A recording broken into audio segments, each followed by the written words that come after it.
Right now, just think about graduation. That's where I'm at now. I've submitted the final dissertation. I had to get it, but final one to the grad school. So once I did that, I'm like, okay, now it's just graduation. So just getting prepared for that. I was just trying to get my invites and stuff together. So my study was a qualitative inquiry, so a narrative analysis.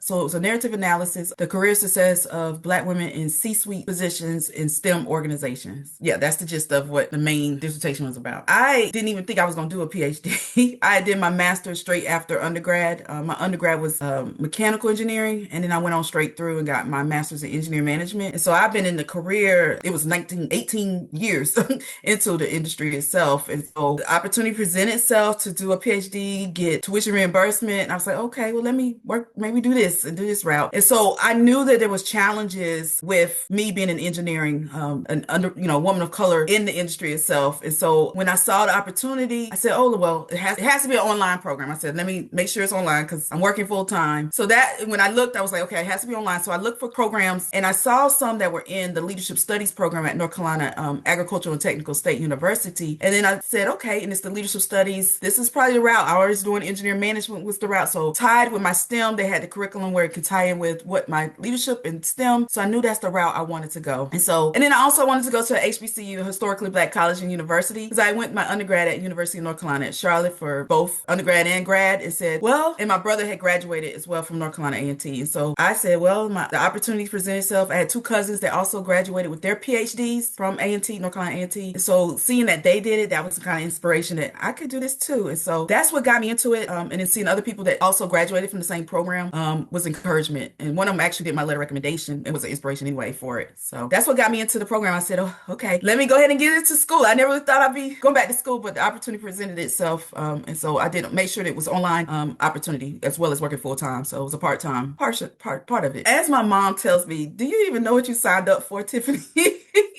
And I told her I really didn't. I did not know because I did not do the thesis route for my master's. I did all courses. So the writing part really kicked my butt. I was like, I don't know how to write. I did not when it got to the dissertation part because the beginning parts was like classes, straight just classes. And so you're with your cohort, you're with your classmates and everything too. But when you got to that dissertation game, what's the dissertation part? So I really, at that point, I didn't know because I was used to classes, classes is classes, which was still tough because you had to then do a comp exam, which I would tell you, I did a lot. I was traveling on top of that. I traveled to at least a lot of places within my studies.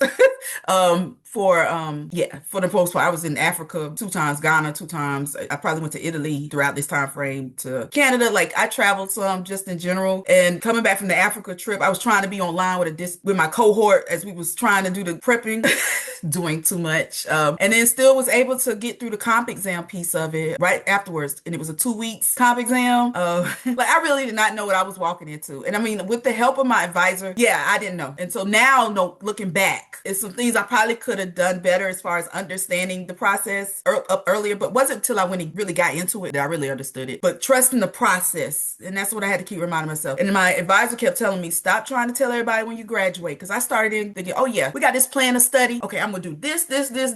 No, it was reality check. It was a reality check, and so that's the biggest thing is trust the process, but know, some of my cohorts, they graduated before me, and so you go at your own pace. And life is lifing. And I think that was the biggest piece I take away from where I am now. Yeah. And then I realized I didn't have to take as many for the dissertation writing part. I kind of did too much of the credit hours. That was my lessons learned too. I did not have to take that many credit hours for what I needed for the writing piece. And I think that was one of the things, if I look back, I probably could have took 1 credit hour for one of the semesters because I kind of wasted some of the hours. And I think that was what I learned from that piece of it when I was at the writing piece of the dissertation. So that's just the gist of it. But it was so much more in between for the most part, from beginning to no, I did not know what I was walking into to now. I get it because once I did that defense, I realized, oh, I do know what I'm talking about. You are the expert. But it took getting to that point, doing the literature review to the methodology. My methodology changed. Thought I was going to do phenomenology, but couldn't explain it. Advisor said, no, you do not know what you're talking about. So we're going to switch this. So that was a whole year of,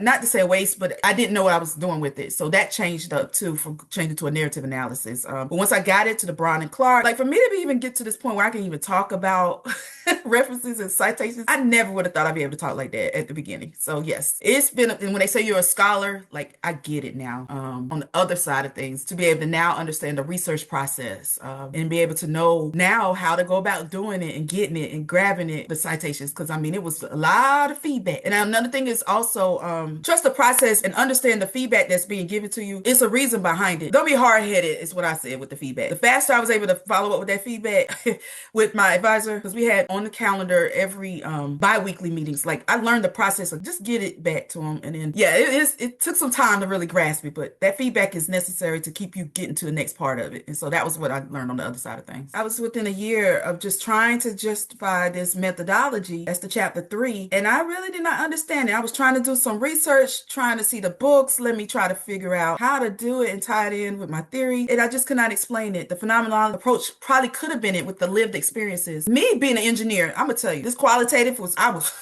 would have probably understood quantitative because I didn't understand the numbers. But for what I was studying, I had to interview these women. And so I had to choose the qualitative. It was the best way to do it. And so that's what got me was, okay, if this is the route I have to go, but I got to be able to explain it. And so when my advisor, when my chair told me narrative approach, and she told me to use the Braun and Clark, look at the reflexive thematic analysis, the steps for it, I was like, oh, I get it now. And it's like it clicked. But I'm gonna tell you, it hurt. Like I said, a whole year I was trying to do this phenomenology methodology, and but I couldn't explain it. And you get to the point where you're like, okay, I can't even bluff anymore. Like I'm wasting time. What do I need to do? And when she gave me that as an option, and then I was able to click and able to flow, and then be able to use it, once I was finished the proposal part of it and be in it with the interview part, and then it came together. Yeah, I think that's where it hurt. It hurt. And I still think back to it like, oh, I did a whole year of one method and then had to change it. But it was for the best. And then when you're saying I'm an expert on the end, when I did my defense and can speak to it, it all came together full circle. So even if I had to wait, a whole year of one thing method, I'd rather be able to be confident with it. And I think that's the biggest piece, to speak on it, than to not be confident. So I was able to speak on it, understand the process, and be able to do the work and get through faster. And so, yeah, it hurt a lot, but to see the end results of it and be able to speak to it, I think that's the biggest part. Yeah, the chair and advisor, she's the best. She put up with me because my mind thinks about one. Oh yeah, let me think this way. And she was patient with me. At the end of the day, she was patient with me because I wasn't getting it. I just was not understanding it. And I think she just kept it real with the reality check of it. Me and her, we had a great communication. When we started getting on her calendar, like I saw the need for getting on her calendar bi-weekly on the calendar, step by step for each of the chapters, and where I was with it. I think that's what really helped me, was to be able to get on her calendar. Let's talk about it. What do I need to do? What's the next steps? What do I need to do? Seeing the feedback, seeing all the markups. I mean, I just got used to it. At the end of the day, I knew it was getting me closer and closer to the next chapter. So, yeah, it was a learning process. It really was a learning process. And working with the chair, like I said, she was patient with me, and she was working with me, and she kept it real and honest with me. And I think that's the biggest piece, which I needed. And I will say going to the HBCU with North Carolina A&T, it was excellent. So it's like a whole different vibe. I know I went to a different school, but I needed that guidance. And I think that's what I got out of this one. That's why it worked for me, because of the advisor and the chair that I was with. I'm thankful for the one I had. She kept it real with me.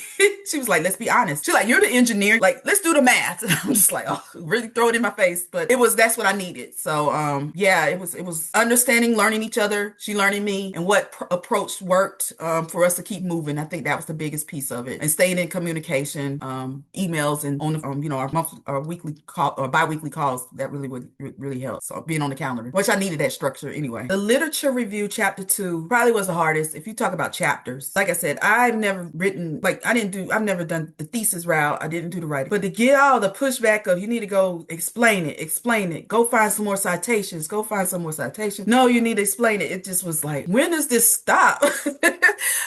So yeah, the literature review was I think the hardest part, that took the longest for me. And that's the chapter 2 part of it. And once it got to the point where I guess you get saturation, where they're all starting to be the same, that's when we knew we was good to go. But yeah, that part was it. One more was, cause my niche of, being in STEM, science, technology, engineering, math, organizations, and looking for women specifically in C-suite positions, Black women in it was another part of it. The recruiting part of it was a part of the other part of the challenge when it came to the interview part of it. But it helped. I used a lot of the professional organizations, trying to look through that, who knew who, and that's the whole snowball effect of the sampling and trying to figure out, where to go with that, the purposeful sampling, from that end. So between the literature review and then the interview recruiting part, that was probably the toughest parts throughout that process, that I would say. But it came together survey wise. I got the surveys. I got about 12 of them back. Of course, it's 100 and some as far as trying to get it out there, but narrowed down to 12. Those that met the needs of it was 11 out of there. Was able to do 7, which was the needed for what I needed. So able to interview 7 for what I needed for the interviews and stuff. So, and it came together, some powerful women from chief CEOs to chief nursing officers, chief financial officers. Like, to be able to do that was a powerful experience. So definitely the recruiting part was tough, but once I got in it was worth it. Contacted organizations. Of course, the IRB I tried to stick with what they said, because I was like, I'm not going back to amend anything. I don't want to do it. But there's some things I probably wish I could have did that I didn't realize I could have probably did, but I stuck to the IRB, whatever I said I was going to do. But reached out to the organizations, National Society of Black Engineers, to Society of Women Engineers and all that too, which followed up through the LinkedIn piece of it to be able to connect with others and who knew who, and it ended up working from that end. I mean, it's a numbers game. I said I was going to get 6. I ended up with 7, which was great. I met the need, but it wasn't easy. And then getting back with trying to get interviews set up, get them to do the consent forms. That's why I ended up with 7. But I mean, I've had 12 of them complete the survey. One of them didn't really meet the needs of it. So then that narrowed down it. But then getting consent forms and getting on their calendars, like there was a CEO that I wanted really, and they filled out the survey, but we could not get on their calendar. And I just I got to keep moving. Like, I don't have time for this. This was during the summer. I'm like, I'm trying to move on. I done got IRB approval. And yeah, that whole, once you get IRB and you're ready to do the interviews and recruiting, you're thinking it's going to be one thing, but the timeline is the timeline. And yeah, when you think it's one timeline, yeah, it could be different. But yeah, trying to coordinate with human beings is a different thing. Yeah. Quantitative versus qualitative is a totally different ball game. And I realized that when you're dealing with people and humans as well with doing these interviews. And so, yeah, it was a process, but like I said, it came together. Yeah, it's a numbers game. You got to get it out there, but still stick within the IRB approval with what I said I was going to do. So yes, they can do it, but you still got to get the paperwork part. That helped because who knew who, they was like, okay, well, I know someone else. And so that really helped, especially in the environment, in the type of where I needed for the niche, for it to be STEM, science, technology, and math. I mean, I'm active with the National Society of Black Engineers. I'm a lifetime member of it. So it's like, okay, I know people. So you know people who know people. So it's like, help me, help me, because you are a part of this organization. You already know. And that helped with the LinkedIn piece of it too. And then follow up. A lot of it was follow up. Getting in emails to talk to them and say, can you do this? And trying to, yeah, a lot of follow up for that whole process itself to make sure they were good with it. Okay, can you do this? And having a system in place. I had a spreadsheet. I had it outlined. Okay, who did I talk to? Like all of those 100 and some, I had it outlined. Who did I talk to? Okay, what was their response? Like it was a whole system involved with the whole recruiting part of it. You got to stay organized in some way. So I had to make sure. And then I said, well, which organization are I tied with? When did I talk to them? Okay, they said they can. Let me highlight it. So it was a whole process to stay organized. I'm going to tell you, to be honest, I had narrative at the very beginning, but I switched. So I should have stuck with my gut of what I knew. But then I said, oh, other people are doing phenomenology. I was looking at other dissertations. I love looking at everybody's dissertation, but then it's like, okay, which one works best for what I need to do for mine? And I think that's also good. So for me, I think really working with my chair advisor, who was also, that's what she does, is narrative analysis anyway. So it worked out from her being a methodologist, like that was her method. So I should have stuck with that for the day one. But I will admit, switching different methodologies early on, I should have stuck with my gut with sticking to that because I had it that way. I think that was one that stood out. The IRB, like I probably could have did a flyer. I wish I could have did a flyer for another part of the process, but I didn't have that as one of the ways to do it. So yeah, there's other ways I think I probably could have approached it for the recruiting part. I think maybe being more open to that, but still get the approval. But I was able to move forward with the, like I said, the snowball methodology. So that would help me to get that. But I think if I could have maybe had a flyer, that probably would help me get it out there from a recruiting standpoint. Those are some key ones. Yeah. I did have others that were on the committee that had they could do phenomenology. That was their thing. But by having my advisor chair who was specifically for that narrative analysis, it's like that helped when she told me, let's try this approach and be able to talk to her. She saw it. Like for me to come back with my theme of all the things that came out of it, like she was so impressed. Like my committee was so impressed because I understood it. Now I'm gonna tell you, chapters 4 with the findings, it was the longest say, because it was all their stories and I had to narrow down. It was long, but I understood what I needed to do because I understood the methodology and the steps for the analysis. But that was the longest one because I had to tell their stories, then break them down to themes. I didn't know I'd be doing some coding, and it was just like, I'm telling you, I did not know I was walking in. I really did not, but it came together and it made sense at the end of the day once I got through it. But yeah, once I was doing the things and the coding and breaking it down to the things and then narrowing down what they said, transcribing it, to then be able to do it. It's just amazing how it all came together. But I will say the findings was a long chapter for me because it was a narrative analysis. But yeah, aligning with the chair that understood it, like she was impressed. She was like, "This is good, Tiffani. You did really good." So it came together. Like I said, I work a full-time job. It's tough. This whole process, timeline it took me to do this, there was some ups and downs in life. I was moving. I relocated the environment where I was for working, and it was just a lot going on. So yeah, I had moments where I was just tired. It's a mental thing. Like I will tell you, it's a mental. And then to hear that people do not make it, it was just like, ooh, I can see that. But I did not want to give up. I was already deep in it, but I could see moments where people can give up. And I had those moments just because of the life I was going through working full time and making sure my work was where it needed to be on top of school. So yes, there was times, I don't want to say give up, but I just needed to continue to push myself. There was moments where I needed to rest and that self-care was important. Because, I had times where it's like 1, 2 a.m. I would get off work and be tired. So I was like, okay, let me take this nap. But I got to keep going and writing and stuff. So yeah, not necessarily give up, but just wanted to just take a break for moments. My mom, who's an educator, she just always encouraged me, God has not brought you this far to fail. So with me being in the field of engineering, trust me, when you talk about somebody want to give up, that was not easy in undergrad. And I would tell you with grades, PhD, having A's, I'm like, I want all A's. And they're like, how are you talking about A's, Tiffani? I was like, if you go back to undergrad, I never was talking about A's, and then I'm getting an engineering degree. So it's a whole different mindset when you talk about giving up. Like I said, it wasn't easy for me to get my engineering degree, to get the master's, so to get a PhD, I wasn't going to give up to the point where I wasn't going to keep going. And that was just my drive, but it wasn't easy. When they say only 2% or something like that gets PhDs, now I'm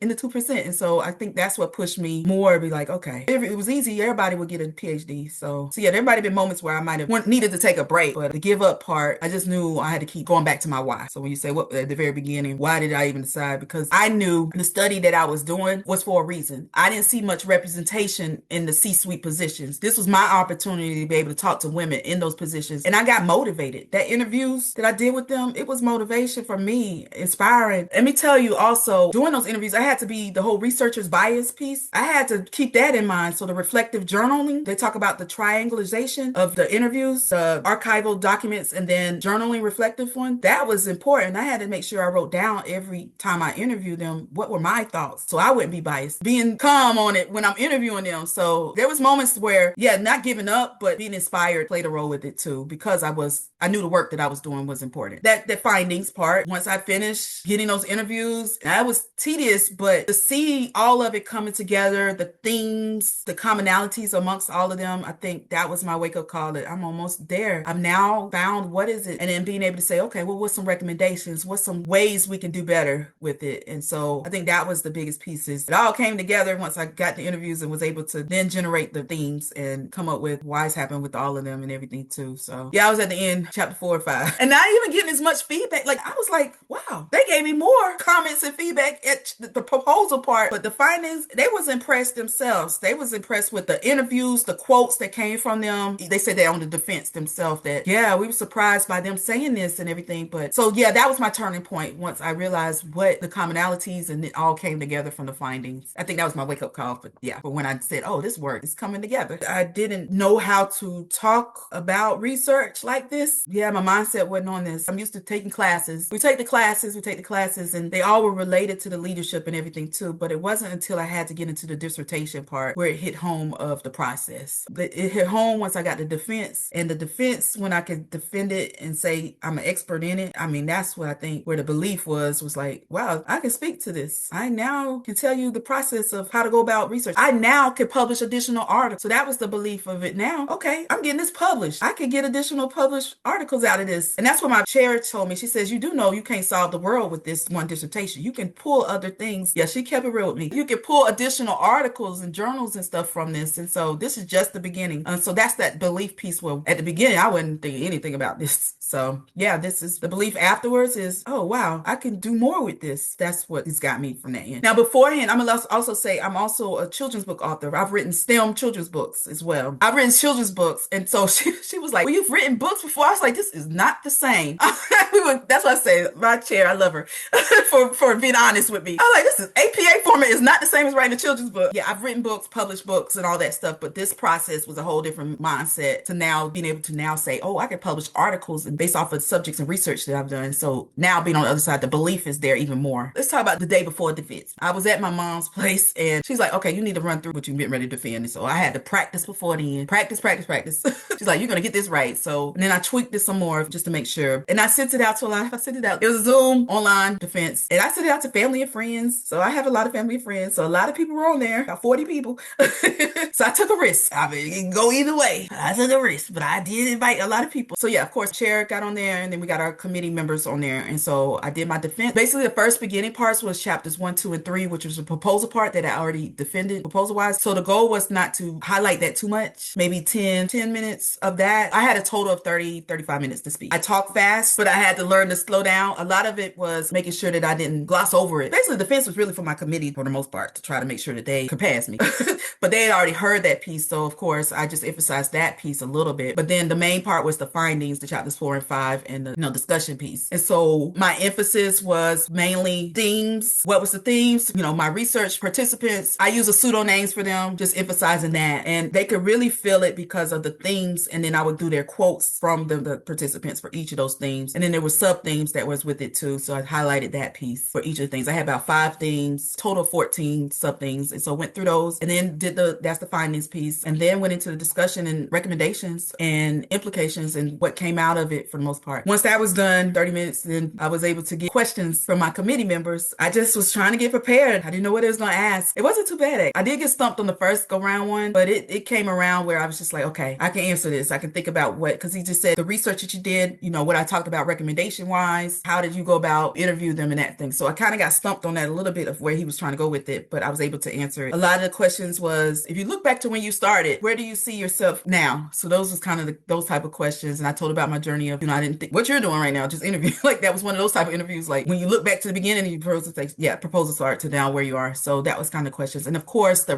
researcher's bias one of the questions of how did you stay to par with not having that researcher's bias and stuff. They went and deliberated and family and friends got on and then they came back after deliberation into the break room and said, congratulations, you passed Dr. Tiffani teaching. And that was it. I was just glad and thankful it made it through. It came together. It's still surreal. I think it takes an adjustment afterwards because, saying the doctor part of it, the comma PhD. So I start trying to see where am I going to go next with it of the title itself. Because industry wise, where I work, I'm not in like the academia. So we all still do first names at where I work. But I have changed the LinkedIn to the comma PhD to my signature in the emails and stuff like that. But it is an adjustment after the defense. It's like, okay. And then graduation in between there. So I think I saw your accelerator. So I went on and got that, but said, okay, let me do the accelerated piece of it just to get that 7-day one. And I already signed up, like you said, for the free community, which was great because everybody's on the same page. Everybody's trying to get to that next stage. And so the encouragement piece of it, but you also had different talks. I would hop on when I could to the different talks. And so I was kind of like in between the part where I was about to defend. And I told Dr. Tippins, I'm like, I'm kind of already at the end, but I need some help with the defense part, get me prepared for that. So of course you had the template for how to prepare for your defense and stuff. So I looked through that. And then of course you had speakers talking about your chapter 5 and chapter 4. So I was kind of over in that piece of it. And so I would get on for that, for how to approach your defense, how to approach the chapter 5 and 4. So I was in that stage. So having speakers and your workshops, those were helpful when y'all did those different talks and stuff. So I would hop on and listen to that. It was encouraging, much needed. When you're in this environment, especially when you get to the dissertation phase, it can be lonely because your cohort's all in different phases. And so having a community where everybody's in different, trying to move to the next level, it's encouraging. I love the fact that you have the community. Like I said, I was at the tail end of it, but it still was helpful. As far as graduation, I'm excited. I'm one who's like to celebrate. I mean, it's everybody that celebrate, but I do. I had my regalia when they said you can submit for your graduation application. I was like, really? Oh, okay, all right, well, I'm submitting and we're gonna work on this. So I'm ready. I'm so ready. I mean, I'm taking graduation photos, photographers, professional photographers, making sure I got pictures and announcements and stuff too. So I'm just excited to walk and get hooded. I mean, it takes you to the next level of that experience. As far as the level that this can take me, it varies. I mean, now it can take me to the academia, to teaching, to also the consulting side of things. Like I said, my focus is STEM related because I've written books and stuff too, but consulting side of things. So it can take me to different levels. You know, industry wise, I'm in engineering and everything too. So it's all related. I want to see growth with the study that I did. I can also publish articles. I've been in conferences. I'm gonna tell you throughout that, I've challenged myself throughout. There was opportunities for me to do conferences, poster competitions. So I did that. So I'm gonna try to do another conference before, or symposiums. I've done those too. So that's my goal, to try to do some more of that, get the message out there about the work that I've done. With it being the C-suite leadership positions in STEM organizations and them being Black women, many of it was sponsorships. That's really how it helped them get to the next level. Getting somebody to vouch for you, and it don't have to look like me or you. At the end of the day, sponsorship and having that opportunity for somebody to vouch for me. So a lot of them had that. One of the quotes was, "It's lonely at the top." So what did we do to try to get more representation? So that was one of the things that stood out. One of the recommendations was if we could check from when they started from their first career to where they are now, maybe watching the trajectory was one of the recommendations of maybe some further research to look into. So yeah, the sky's the limit on different things that this could approach. But yeah, that stood out to me. Like I said, I live it every day as an engineer and in leadership itself, to see where there needs to be more, and just getting some of those from the study, I think it's going to be good as well. Trust the process. Thing is, it is a process and you got to go at your own pace. You know, don't compare yourself to others in your cohort or class. Life be life, man. So just stay encouraged, be encouraged. Find a cohort or group that you can stay connected with. I will say I stayed connected with the cohort that I started. Some of them, I mean, not everybody in my cohort, but we still had a group me. So if you can connect with them, that'd be great. Get in the community as well. I think it's important if you can get some that's in the same boat. I think that's been helpful. But trust the process. There is a light at the end of the tunnel. Like if I can do it, I know others can do it. And yeah, just be encouraged. It's worth it at the end. So if you can keep going, set aside writing time, yeah, on your schedule. I think that's important. And self-care. I always say make sure you get some self-care in there too. Yeah, stay strong and trust the process. I'm gonna keep saying that because it is a process. Like I said, I wouldn't have thought I'd be where I am, but I made it. And I'm sure y'all seen so many. So